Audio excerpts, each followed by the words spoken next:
तो देखिए किस तरीके से अब खुद यहाँ के व्यापारी ये कहते हैं, उद्योगपति ये कहते हैं कि इस दलदल में जैसे मानो फंस से गए हों।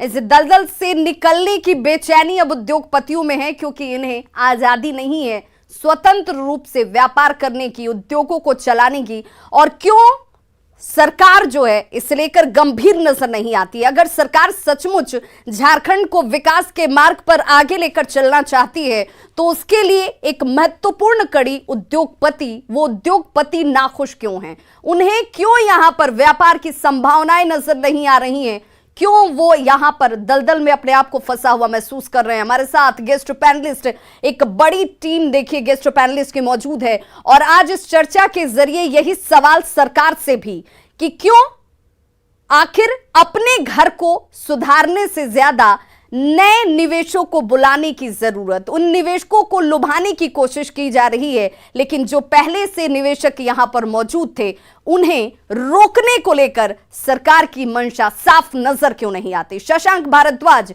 आप तक हमारी आवाज पहुंच पा रही है? हाँ आ रही है। सर मेरा सवाल आपसे यही कि दर्द आपने भी सुना और इस बात को आप भी महसूस करते होंगे कि क्या सरकार की नीति और नीयत दोनों में सामंजस्य नहीं है, दोनों एक नहीं है, उनकी मंशा साफ नहीं है? मैं इस दृष्टिकोण से नहीं बात अभी करना चाहता और रंजीत बाबू ने सारी बातें रख दी हैं। मैं ये कहना चाहता हूँ कि पहले मैं शुरू से आता हूँ, बात थी कि नीति क्या होगी और उसका क्रियान्वयन कैसा होगा। तो नीति अच्छी होगी, आकर्षक होगी तो उद्योगपति आएंगे और क्रियान्वयन अच्छा होगा तो यहाँ पे टिकेंगे और वो उद्योगों का विस्तार होगा, वो चलेंगे। सिर्फ आने से तो नहीं होगा, उनको चलना भी चाहिए। तो इन दोनों बिंदुओं पे बहुत मंथन होना चाहिए। नीतियाँ अत्यंत आकर्षक बननी चाहिए क्योंकि प्रतियोगिता का देश है ये। यहाँ पे विकसित राष्ट्र हैं जहाँ एक औद्योगिक कल्चर है, महाराष्ट्र है, गुजरात हैं, तो वहाँ से कोई हमारे यहाँ तभी आएगा जब उसको कोई विशेष अतिरिक्त हम नीतिगत सुविधाएं देंगे, उसके बाद उसका क्रियान्वयन होगा।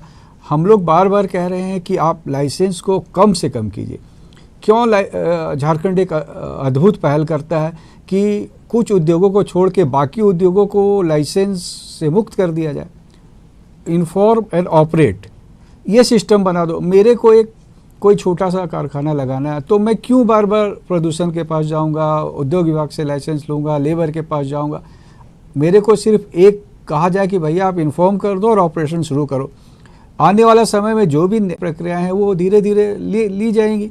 शशांक जी, इसी से जुड़ा मेरा अगला सवाल है। मैं इस बात को समझना भी चाहती हूँ क्योंकि हम किसी निष्कर्ष तक पहुंचे, ये बात जो है वो मुख्यमंत्री तक पहुंचे, वो ये समझ पाए कि आखिर मियाँ कहाँ रह गई, कहाँ सोचने की जरूरत है।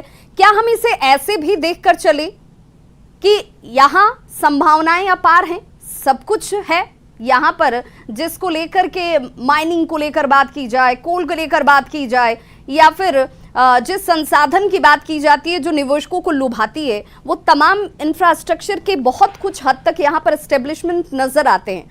लेकिन वो दो कमी अगर मैं आपसे पूछी जो यहाँ पर इन उद्योगों को टिकाने के लिए कमी के तौर पर आप देखते हैं, तो वो क्या होंगे? नहीं, कोई सुनने वाला है? मुख्यमंत्री सुनने वाला नहीं। शशांक जी, देखिए, जब तक समयबद्ध सीमा तय नहीं की जाएगी, अभी जितनी भी प्रक्रियाएं हैं ये अंतहीन चलती हैं।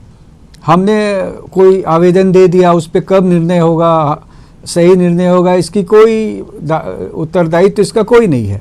तो जब तक सारी चीज़ों को समयबद्ध के अंतर्गत नहीं लाया जाएगा, चीज़ें नहीं सुधरेंगी और नहीं सुधरेंगी तो लोग नहीं आएंगे। अगर हम डीम्ड स्टेटस की बात कर लें, या भाई ये लाइसेंस 1 महीने में होना चाहिए, नहीं हुआ तो ये डीम्ड होगा।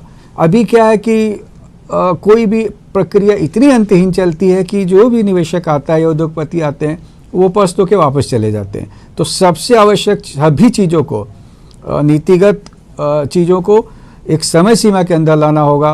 उद्योगों के लिए special right to service act बनाना होगा। टाइम मैनेजमेंट आम जनता के महत्वपूर्ण चीज है उसे लेकर वो संजीदगी सरकार की तरफ से नजर नहीं आती है। सहयोगी अविनाश हमारे साथ लाइव जुड़े हुए रांची से। अविनाश, आप भी सुन रहे होंगे कि क्या दर्द है, क्या कमी है, और इस दर्द के साथ वो दर्द जो आम जनता को भी महसूस होता होगा क्योंकि उन्हें रोजगार नहीं मिल पा रहा है। जब निवेशक